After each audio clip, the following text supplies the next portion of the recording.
My name is Danielle McMillan. I'm a first-year student at the University of California, Boalt Hall. This semester, my second semester, I'm taking property, contracts, and constitutional law. It's the most challenging class I have, and it's also the most interesting. We spent about 3 weeks, and we continue to talk about the 14th Amendment and equal protection. Under that amendment, the class discussions are very interesting. I find myself carrying on the discussions outside of class with people who are in the class and who are not, because the issues we're talking about are still relevant right now.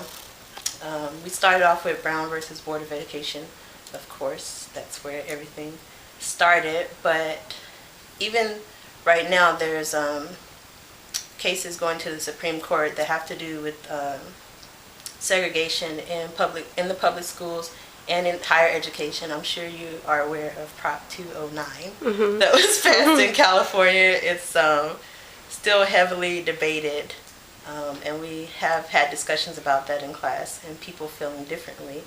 And recently, I had a discussion outside of class with some of my peers who are, non-minorities.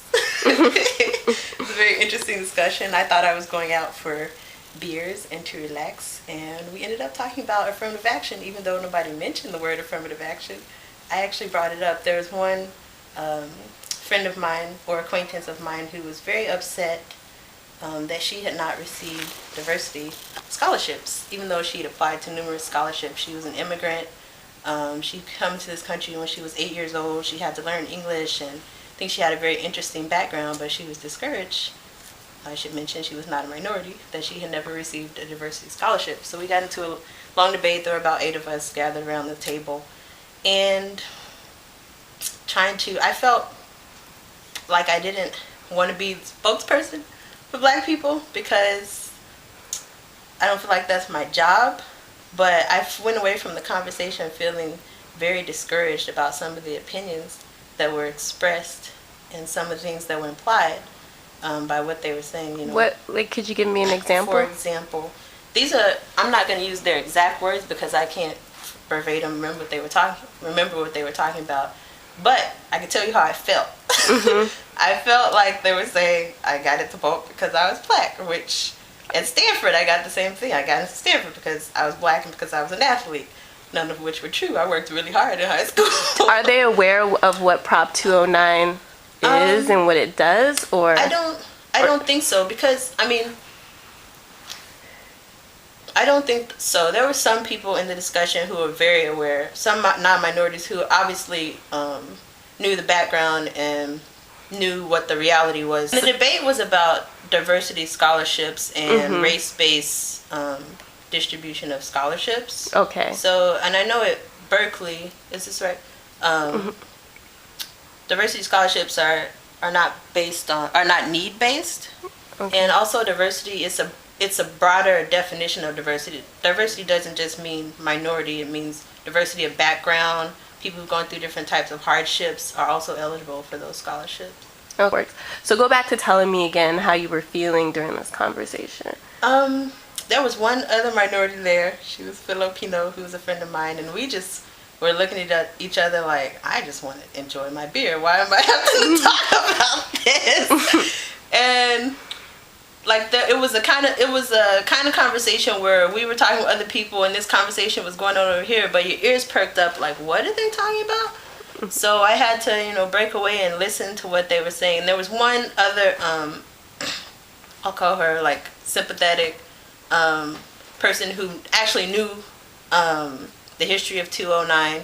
She had a lot of intelligent things to say to counter some of the misinformed things that that's good. were saying. You would think that there'd be more than one at Berkeley, but I guess. Well, people come from all over.